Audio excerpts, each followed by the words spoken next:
If God is going to be posited for an explanation for human existence, then by what mechanisms, meaning by what activities and interactions that are organized in such a way that produced humans, did God use? And by what means could we discover those mechanisms? According to Genesis, all creatures were made from three things: water, rib, and dirt. Now, of course, all creatures on the earth except for man was made from water, man was made from dirt, and women was made from rib. Now, despite your skepticism, if you want to look at the means, at least you can say the Bible got it right on which gender came first, men, because usually mythologies say that women came first, like, Pandora. She came first, she was the first human. But it makes sense that men would come first since men have XY chromosome. And of course, God would take the X chromosome, copy it 2 times, and then make women. It wouldn't make sense if women came first, because then where would you get the Y chromosome for So men? to summarize this answer, genetics. Mechanisms. Among even the most fundamentalist of Christians, there are always people who interpret some part of the Bible metaphorically. Like in the book of Job, they talk about the four corners of the earth. Even fundamentalist Christians, for the most part, interpret that as metaphorical because we know there are no four corners of the earth. So when we find something in the Bible that doesn't necessarily reflect fact when interpreted literally, how can we definitively tell that that was intended to be interpreted metaphorically and not literally and is actually a falsehood? Context clues, having a proper amount of a IQ, noticing when people use like or as in a sentence.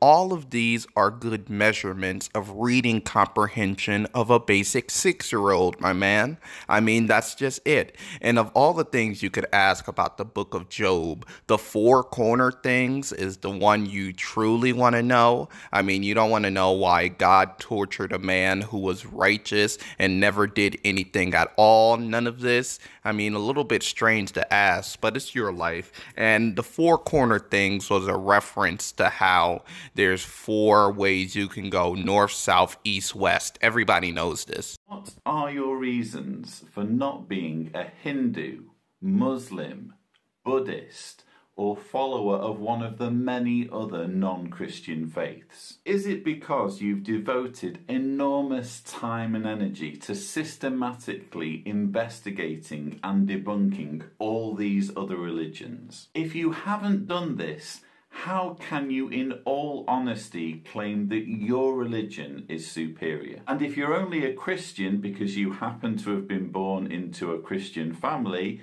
or you were raised in a culture or society where Christianity is commonplace, what about all the other people who, by a twist of fate, have been raised believing one of the many other religions that God has allowed to proliferate? Atheist meets child. Child says, "My parents are the best parents in the world." The atheist said, "How do you know? Have you been the child of every parent in the world?"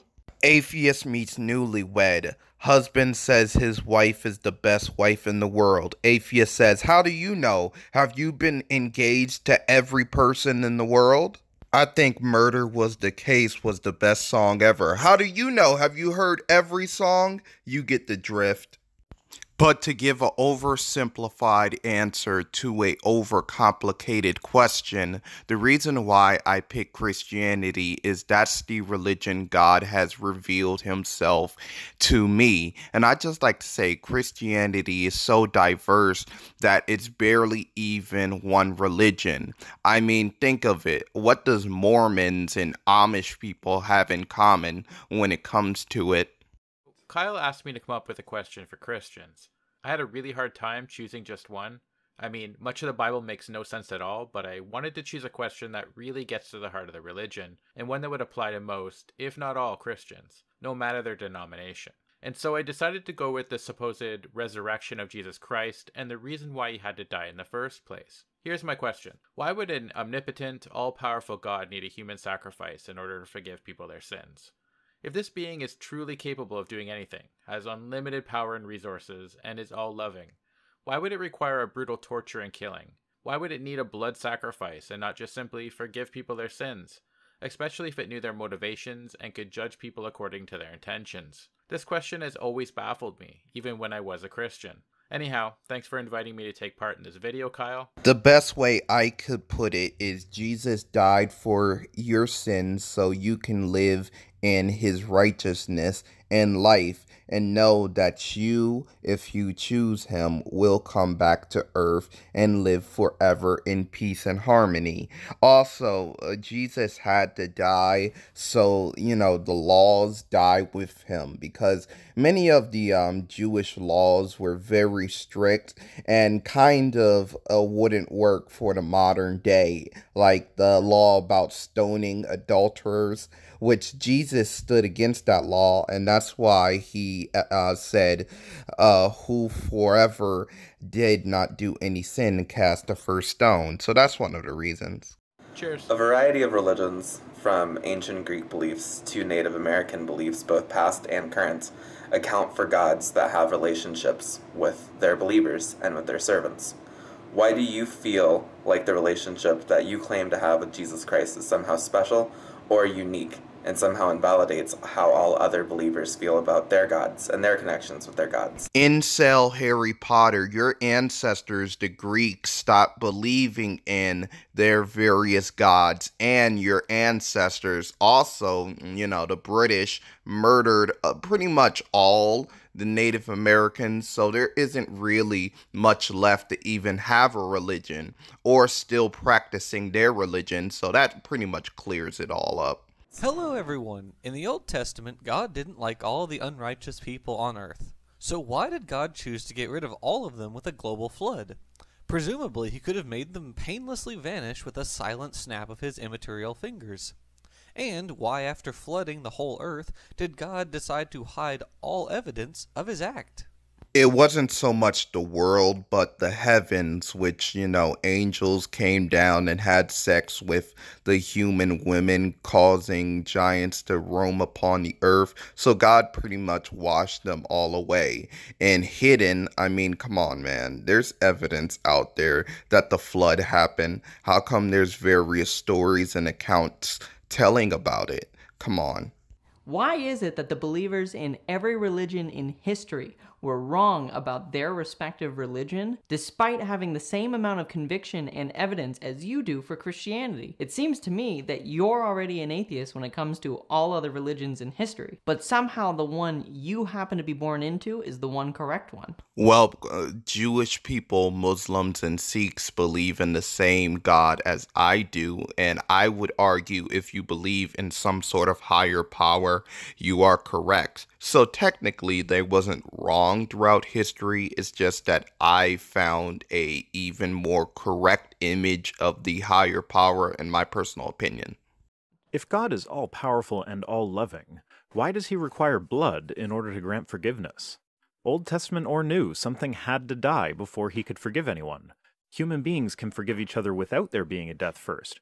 Why can't God? Well, bear in mind that Jesus Christ gave himself on the cross roughly 2,000 years ago, so you're a bit late to the party. But yes, ever since Jesus died, there haven't been a blood sacrifice for God to forgive your sins at all. You're a little bit, again, late to the party, buddy.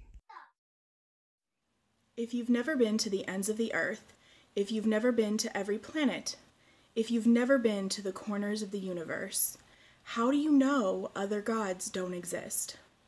I don't know. That's why I have faith. There are thousands of other religions out there, many of which have millions of followers. So according to your logic and theirs, anyone who is a blasphemer to your particular deity is going to be condemned, whether it is to go to hell or to be reincarnated as a less intelligent animal. If your God is true, why is it that he would even allow the minds of humans to be so easily deceived into believing other religions? He essentially would have created brains that can be fooled and ultimately will send these people down to hell. In addition, how do you know you're not one of the people who have been fooled? I don't think people are fooled into believing in a religion. I don't think faith is automatically foolish. So your argument and your question is kind of invalid towards me. And I don't even know if other religions have a particular hell or what is the context of going to hell. I know in Christianity, we have figures like Job and Jonah who talked really bad about God, but somehow they had their day to defend themselves. So I don't particularly know if any other religion have hell, or you'll even go to hell for blaspheming God. That's what faith is.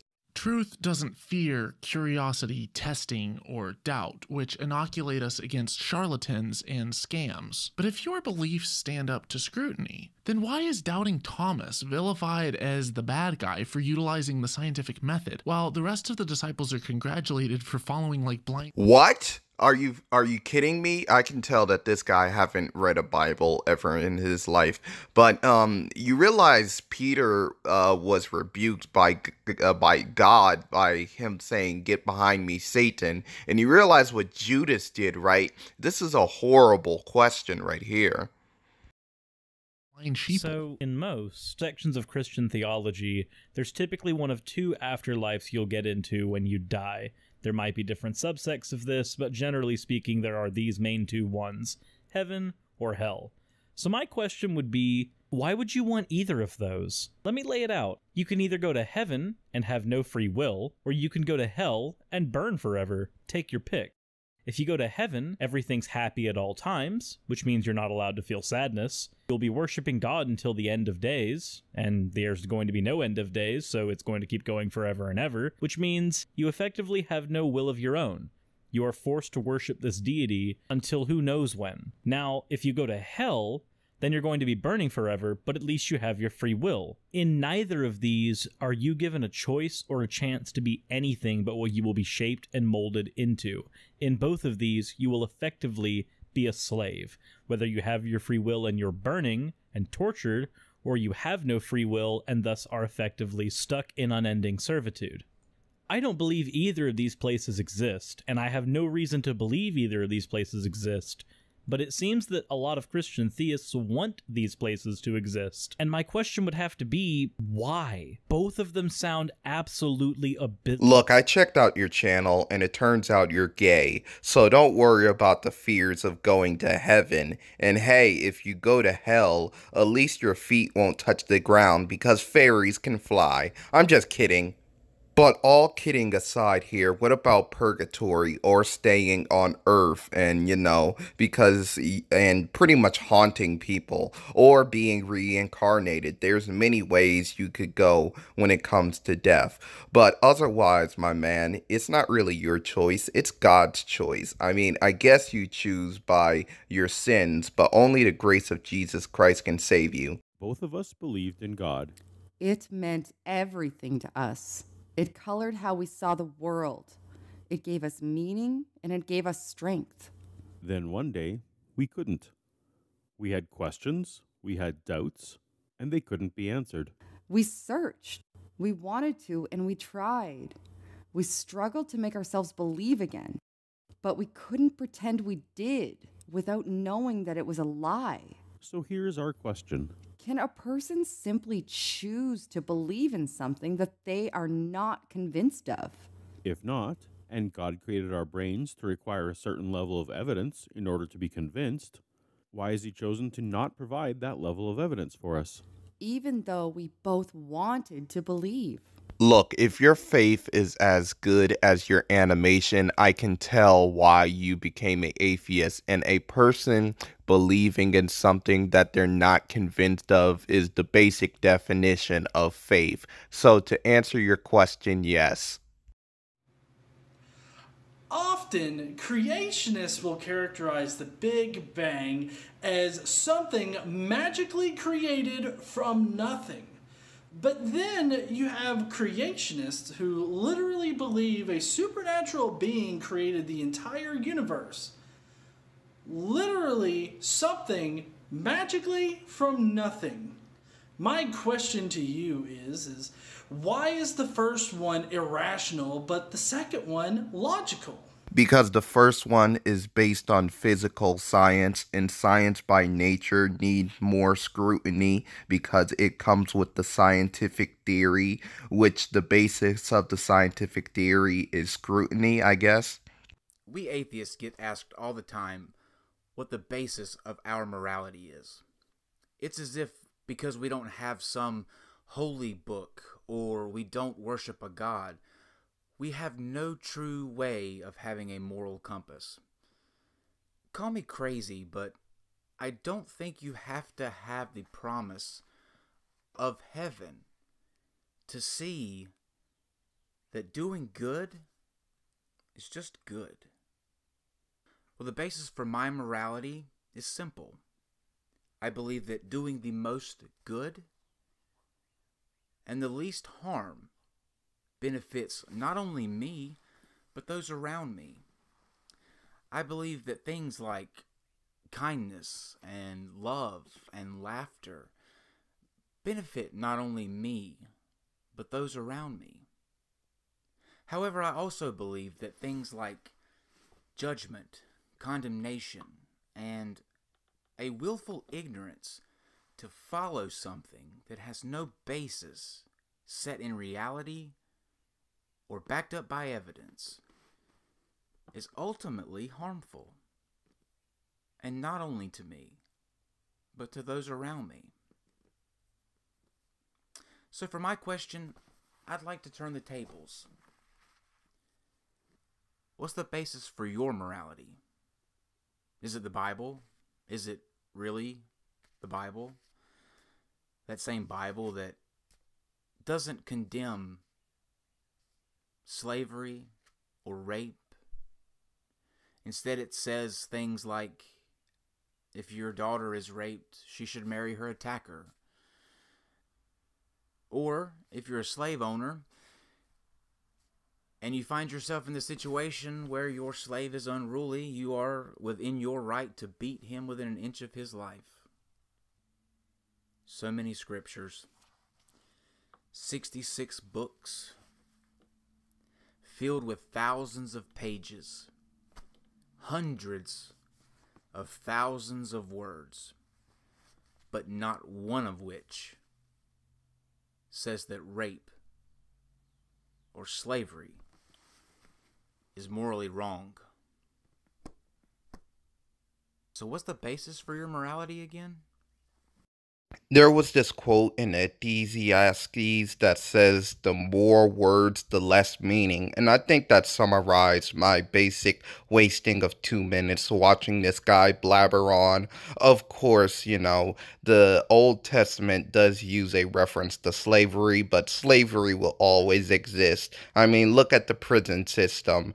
And in America, the amendment that abolished slavery only abolished it for free citizens. So it's still happening. Plus, people like Paul the Apostle actually spoke out against slavery and offered one of his followers or one of the followers' masters some money to even free his follower. But the answer where I get my morality from, of course, Jesus Christ in the New Testament.